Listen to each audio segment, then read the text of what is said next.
ਇੱਕ ਪਾਸੇ ਜਿੱਥੇ ਪੂਰੀ ਦੁਨੀਆ ਦੇ ਵਿੱਚ ਗੱਲਬਾਤ ਹੁੰਦੀ ਹੈ ਮਨੁੱਖੀ ਅਧਿਕਾਰਾਂ ਦੀ ਸੁਰੱਖਿਆ ਦੀ, ਉੱਥੇ ਹੀ ਸਮੇਂ-ਸਮੇਂ ਤੇ ਬਹੁਤ ਸਾਰੀਆਂ ਕਹਾਣੀਆਂ ਵੀ ਸਾਹਮਣੇ ਆਉਂਦੀਆਂ ਨੇ ਜਿੱਥੇ ਮਨੁੱਖੀ ਅਧਿਕਾਰਾਂ ਦਾ ਘਾਣ ਹੁੰਦਾ ਹੈ।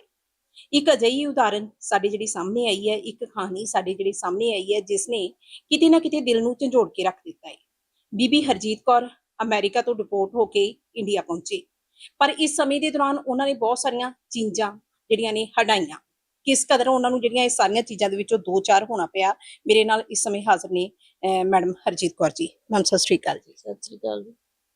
ਮੈਮ ਜਿਸ ਤਰੀਕੇ ਲਗਾਤਾਰ ਜਿਹੜੀ ਹੈਗੀ ਤੁਹਾਡੀ ਵੀਡੀਓਜ਼ ਵਾਇਰਲ ਹੋ ਰਹੀਆਂ ਨੇ, ਲਗਾਤਾਰ ਤੁਹਾਡੀਆਂ ਇੰਟਰਵਿਊਜ਼ ਵੀ ਜਿਹੜੀਆਂ ਸਾਹਮਣੇ ਆ ਰਹੀਆਂ ਨੇ, ਸਭ ਤੋਂ ਪਹਿਲਾਂ ਤਾਂ ਮੈਂ ਤੁਹਾਡੇ ਤੋਂ ਜਾਣਨਾ ਚਾਹਾਂਗੀ ਕਿ ਤੁਹਾਡਾ ਉੱਥੇ ਜਾਣਾ ਕਦੋਂ ਹੋਇਆ ਔਰ ਤੁਸੀਂ ਕੀ ਵਰਕ ਵੀਜ਼ੇ ਤੇ ਗਏ ਜਾਂ ਕਿਸ ਕਦਰ ਜਿਹੜਾ ਹੈਗਾ ਉੱਥੇ ਜਾਣ ਦਾ ਸਬਬ ਬਣਿਆ?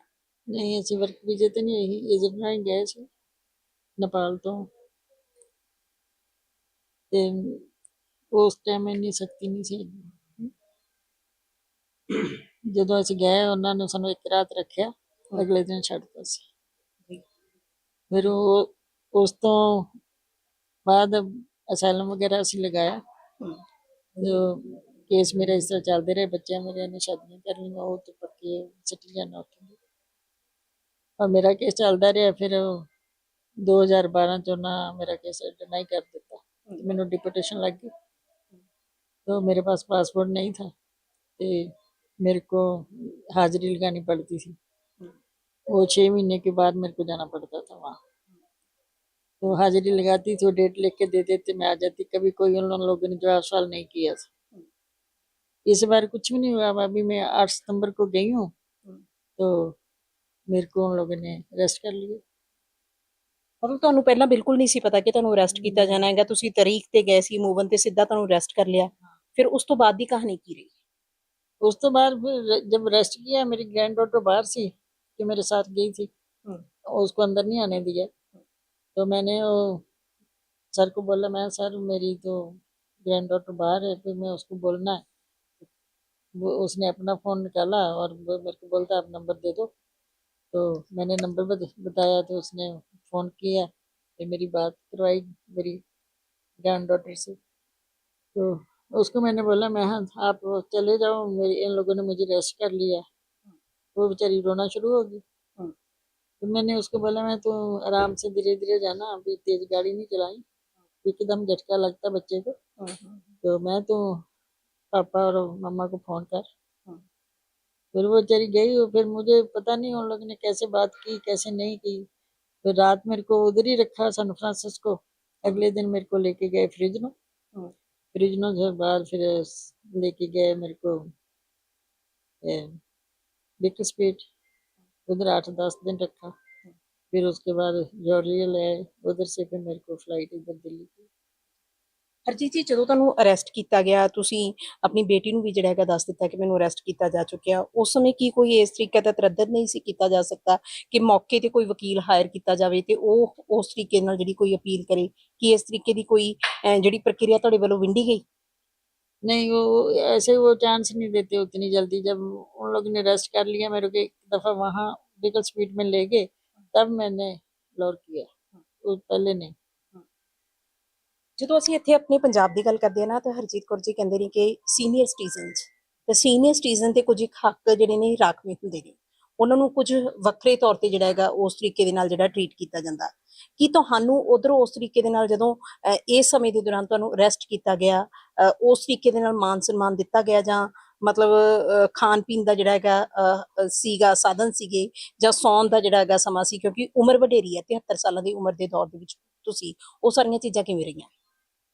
नहीं, उसमें उन लोगों ने कुछ नहीं किया। जब मेरे को पकड़ के ले गए हैं, हथकड़ी वगैरह लगा के, मैंने बोला भी मैं मेरी नी दोनों की सर्जरी है, मेरे से चला नहीं जा रहा, भी ये मेरे को हथकड़ी ना लगाओ, मैं कहाँ जाना। बोलते नहीं हमारा रूल है। तो पाँव में लगा ली, हाथ में लगा दी। तो जब मेरे को फ्रिजनों लेके आए ना लगा के ऐसे, तो फ्रिजनों से एक फिर मैंने बोला, मैं भी आप लोग को हथकड़ी लगाते, मेरे से चला नहीं जाता, आप मेरी हथकड़ी पाँव की खोल दो। तो हाथ की एक खोल दो जब मैं गाड़ी में बैठी। तो एक ऑफिसर अच्छा था बेचारा, वो भी बुजुर्ग ही था। फिर उसने उसको बोला भी नहीं तू पाँव में नहीं लगा। तो जब मेरे को गाड़ी में बिठाया, उसने एक हाथ की खोल के गाड़ी में बिठा के मेरे को बेल्ट लगा के फिर हाथ की लगाई थी। जब बेकर स्पीड में मैं आई हूँ तो उधर ही आकर फिर खोला, जब उन लोगों ने सारा पेपर वर्क किया तो मतलब ਇੱਕ 8-10 ਰਾਤ दिन ਅਸੀਂ है। ਕਹੀਏ ਲੱਗੀ ਰਹੀ ਹੈ ਹੱਥਕੜੀ। नहीं, जब अंदर ले जाते हैं फिर खोल देते हैं, जब अच्छा। बाहर लेके आते हैं तभी लगाते हैं। हाँ। ऐसे नहीं है भी मेरे को अंदर बैठाया हाथ कड़ी लगाई, नहीं, हाँ। जब लेके जाना होता है तब लगाते हैं। ਓਕੇ। हाँ, ਤੇ ਫਿਰ ਉਸ ਦੇ ਨਾਲ ਹੀ ਅਸੀਂ ਰੋਟੀ ਦੀ ਗੱਲ ਕਰੀਏ, ਖਾਣੇ ਦੀ ਗੱਲ ਕਰੀਏ, ਉਹ ਸਹੀ ਤਰੀਕੇ ਨਾਲ ਸਾਰਾ ट्रीट ਕੀਤਾ ਗਿਆ। खाना जो जैसे वो सेपरेट नहीं, जैसे सब लोगों को देते वही खाना होता है।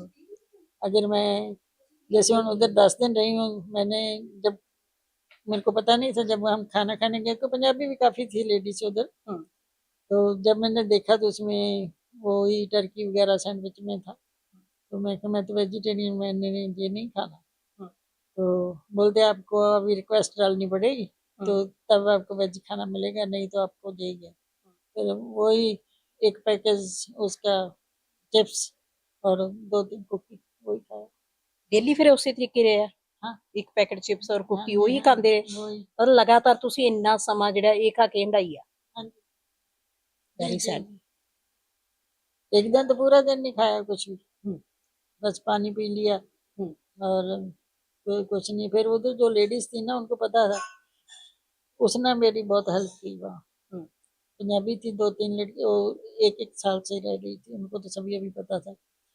जैसे खाना खाने जाना, एक हॉल था उसमें सभी लेडीज को ले जाते थे, उधर डिब्बे में डाला था तो वो बेड नंबर लिखा था, तो वो पकड़ाते जा रहे हैं। 3-4 दफा रिक्वेस्ट डाली और फिर भी उन लोगों ने इतना ध्यान नहीं दिया। 1-2 दिन वेज खाना दिया, वो भी खाने के लायक नहीं होता। तो ब्रेड तो बिल्कुल खाने को नहीं दिल करता। तो वही मैं तो जैसे चिप्स वगैरह ने कुकी वही खाती रही। फिर जैसे वो पंजाबी लेडी जितनी भी है थी ना, माइक्रोवेव में थोड़ा बहुत कैसे बना लेती, पता नहीं कैसे करके बेचारी वो बीन्स ले आनी उधर से, वही थोड़ी नमक मिर्ची डाल के। और सभी जितने भी उधर लेडीज है ना, अपना अपना फूड अपने पैसे से ऑर्डर करके मंगवा लेते थे। वही फिर जैसे किसी ने न्यूडल बना लिए ऐसे पानी में डाल के, कोई ऐसे नहीं तड़के छड़के लगाने, नमक मिर्ची डाल के वैसे। और टिटिये वगैरह मंगाए होते थे, वही थोड़ा गर्म करके माइक्रोवेव में खाना। वही बेचारी मेरे को भी वही 2-4 दिन दिया हम लोगों ने, इतने दिन में रही मैं। तो मैं तो इतना मेरी तो दर्द हो रही थी, घुटनों में जा नहीं सकती थी। जैसे उन लोगों ने कभी कॉफी बनाई या चाय बनाई, वही मेरे को दे के जाती थी। ਜਿੱਥੇ ਅਸੀਂ ਗੱਲ ਕਰਦੇ ਹਾਂ ਕਿ ਅਜਿਹੇ ਜਿਹੜੇ ਨੇ ਤਸੀਹੇ ਵੀ ਇੱਕ ਤਰੀਕੇ ਦੇ ਨਾਲ ਜਿਹੜੇ ਮਨੁੱਖੀ ਅਧਿਕਾਰਾਂ ਦਾ ਘਾਣ ਕਰਕੇ ਦਿੱਤੇ ਜਾਂਦੇ ਨੇ, ਪਰ ਮੈਂ ਦਾਤ ਦਿੰਨੀ ਹੈਗੀ ਮਾਤਾ ਜੀ ਦੀ ਕਿ ਉਮਰ ਦਾ 73ਵਾਂ ਦੌਰ, ਲੇਕਿਨ ਉਸ ਦੇ ਬਾਵਜੂਦ 2 ਨੀਂਹ ਜਿਹਦੀਆਂ ਜਿਹੜੀ ਸਰਜਰੀ ਹੋਈਆਂ, ਪਰ ਉਸ ਦੇ ਬਾਵਜੂਦ ਜਿਹੜਾ ਹੌਸਲਾ ਇਹਨਾਂ ਦਾ ਬੁਲੰਦ ਸੀ। ਖਾਣ ਨੂੰ ਕੁਝ ਮਿਲਦਾ ਨਹੀਂ ਸੀਗਾ, ਸੌਣ ਦਾ ਵੀ ਉਸ ਤਰੀਕੇ ਨਾਲ ਪ੍ਰਬੰਧ ਨਹੀਂ ਸੀ। ਆਖਿਰਕਾਰ ਕਿਵੇਂ ਇੱਕ ਇਨਸਾਨ ਲਗਾਤਾਰ ਸਿਰਫ ਤੇ ਸਿਰਫ ਚਿਪਸ ਜਾਂ ਨਿਊਡਲ ਖਾ ਕੇ ਹੀ ਜਿਹੜਾ ਹੈਗਾ ਗੁਜ਼ਾਰਾ ਕਰ ਸਕਦਾ। ਆਪਣੇ ਆਪ ਦੇ ਵਿੱਚ ਜਿਹੜੇ ਨੇ ਬੜੇ ਸਵਾਲ ਜਿਹੜੇ ਨੇ ਕਰਨੇ ਬਣਦੇ ਨੇ। ਪਰ ਨਾਲ ਦੀ ਨਾਲ ਸਵਾਲ ਮਾਤਾ ਜੀ ਇਹ ਵੀ ਬਣਦੇ ਨੇ ਕਿ ਹੁਣ ਜਦੋਂ ਅਸੀਂ ਸਟੇਟ ਗਵਰਨਮੈਂਟ ਦੀ ਗੱਲ ਕਰਦੇ ਹਾਂ, ਕੀ ਸਟੇਟ ਗਵਰਨਮੈਂਟ ਦੇ ਵੱਲੋਂ ਦੇ ਵਿੱਚ ਤੁਹਾਡੇ ਵੱਲੋਂ ਕਿਸੇ ਤੋਂ ਗੁਹਾਰ ਕੁਝ ਲਗਾਈ ਗਈ ਹੈ?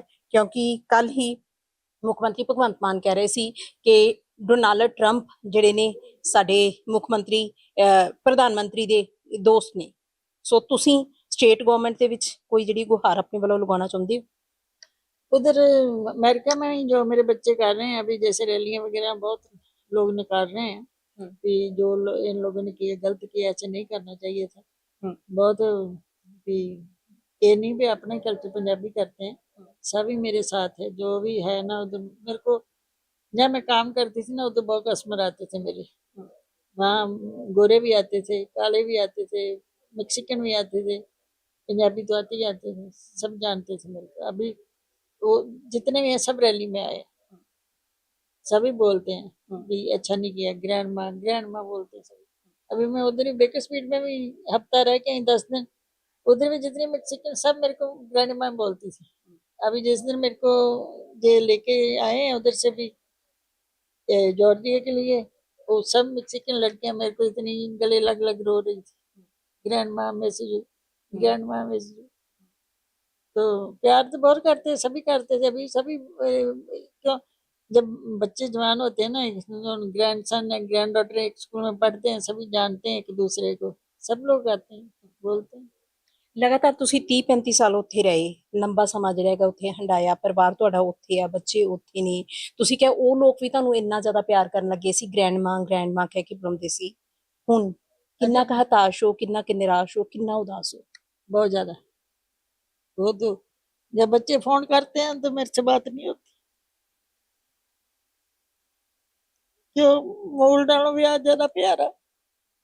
मैं अपने ग्रैंड सन ग्रैंड डॉटर बहुत प्यार से पाले सारे, अभी उनके शादियों के टाइम आ गए तो मैं इधर आ गई, अभी पता नहीं मैं देख पाऊंगी कि नहीं। ਪਰਿਵਾਰ ਵਿਛੋੜਾ ਹੋ ਗਿਆ, ਪਰਿਵਾਰ ਦੀ ਬੜੀ ਯਾਦ ਹੈ ਇਸ ਸਮੇਂ ਜਿਹੜੀ ਆ ਰਹੀ ਹੈਗੀ। ਇਹ ਕੋਈ ਵਕੀਲ ਜਿਹੜਾ ਹੈਗਾ ਹੁਣ ਤੁਹਾਡੇ ਵੱਲੋਂ ਹਾਇਰ ਕੀਤਾ ਗਿਆ ਕਿ ਪੂਰਾ ਜਿਹੜਾ ਹੈਗਾ ਤੁਹਾਡਾ ਕੇਸ ਲੜੇ? मेरे वकील है दीपक अहलूवालिया, वो ही करेगा केस सारा। उसने मुझे बहुत हौसला दिया है, वो बोलता बिजी बोलता मेरे को भी, बोलता बिजी मैं ये मत समझना भी मैं आपका पैसे लूंगा या कुछ करूंगा, नहीं तू मेरी माँ है, जितनी मेरे को हिम्मत होगी मैं तेरा केस करूंगा, तू चिंता मत कर मैं करूंगा। बहुत हौसला देता मेरे, 2 दफा मेरे को आया भी है मेरे को उधर मिलने के लिए, पर उसके जैसा तो कोई नहीं है। मैं अपना पर्सनल नंबर भी दे के गया, किसी टाइम मेरे को फोन कर। अभी देखो पता नहीं क्या होता क्या नहीं, अभी जिस दिन की आई मैं तो वैसे की वैसे ही, अभी कोई कहीं गई नहीं बाहर, में सारा दिन इधर ही रहती हूँ। सिस्टर है तो वो मेरी इतनी ठीक नहीं है, उसकी भी पहले कैंसर थी, फिर हार्ट की सर्जरी हुई, वो भी बेचारी मुश्किल से काटती क्या। ਸੋ ਹਾਂ, ਇਹ ਦੁੱਖ ਭਰੀ ਕਹਾਣੀ ਹੈ ਮਾਤਾ ਹਰਬੀਰ ਕੌਰ ਦੀ। ਅੱਖਾਂ ਦੇ ਵਿੱਚ ਹੰਝੂ ਨੇ, ਪਰਿਵਾਰ ਵਿਛੋੜਾ ਹੋਇਆ ਏ, ਪਰਿਵਾਰ ਦੀ ਯਾਦ ਆ ਰਹੀ ਹੈ, ਕਿਉਂਕਿ 30-35 ਸਾਲ ਬਾਅਦ ਲਗਾਤਾਰ ਜਿਹੜਾ ਹੈਗਾ ਉੱਥੇ ਰਹਿਣਾ ਤੇ ਉਸ ਤੋਂ ਬਾਅਦ ਇੱਥੇ ਆ ਜਾਣਾ, ਨਾ ਪੁੱਤ ਕੋਲ ਹੋਣੇ, ਨਾ ਪੋਤੇ ਕੋਲ ਹੋਣੇ, ਨਾ ਦੋਤਰੇ, ਕੋਈ ਜਿਹੜਾ ਪਰਿਵਾਰਕ ਮੈਂਬਰ ਕੋਲ ਹੋਣਾ ਹੀ ਨਾ। ਅਜਿਹੇ ਦੌਰ ਦੇ ਵਿੱਚ 73ਵਾਂ ਦੌਰ ਹੋਵੇ, ਕਿਉਂਕਿ ਇਸ ਉਮਰ ਦੇ ਵਿੱਚ ਤਾਂ ਹਰ ਇੱਕ ਨੂੰ ਆਪਣਾ ਪਰਿਵਾਰ ਚਾਹੀਦਾ ਹੁੰਦਾ ਹੈ, ਪਰ ਜੇਕਰ ਪਰਿਵਾਰ ਹੀ ਦੂਰ ਕਰ ਦਿੱਤਾ ਜਾਵੇ ਫਿਰ ਸਰਕਾਰਾਂ ਨੂੰ ਸਵਾਲ ਕਿਉਂ ਨਾ ਕਰੀਏ ਸਿਸਟਮ ਤੇ, ਸਵਾਲ ਕਿਉਂ ਨਾ ਕੀਤੇ ਜਾਣ ਇਸ ਪੂਰੇ ਢਾਂਚੇ ਨੂੰ ਕਿ ਆਖਿਰਕਾਰ ਕਿਉਂ ਮਨੁੱਖੀ ਅਧਿਕਾਰਾਂ ਦਾ ਕਾਰਨ। ਕੈਮਰਾਮੈਨ ਰਿਸ਼ਵਿੰਦਰ ਦੇ ਨਾਲ ਮੈਂ ਹਰਦੀਪ ਕੌਰ, ਚੜ੍ਹਦੀ ਕਲਾ ਟਾਈਮ ਟੀਵੀ ਦੇ ਲਈ, ਚੰਡੀਗੜ੍ਹ। ਸਬਸਕ੍ਰਾਈਬ ਕਰੋ ਚੜ੍ਹਦੀ ਕਲਾ ਟਾਈਮ ਟੀਵੀ ਨੂੰ ਅਤੇ ਲੇਟੈਸਟ ਅਪਡੇਟ ਪਾਉਣ ਦੇ ਲਈ ਪ੍ਰੈਸ ਕਰੋ ਬੈਲ ਆਈਕਨ ਨੂੰ। This program is sponsored by the Singla office, Bakersfield. For all your immigration family law needs, call or scan QR code to contact us. Rodis Inc. Million Miles with Smile, or scan QR code to contact us. Taba Indian Cuisine, Tracy, find authentic Indian cuisine in Tracy, or scan QR code to contact us. Simi Valley Family Dental Office, or scan QR code to contact us.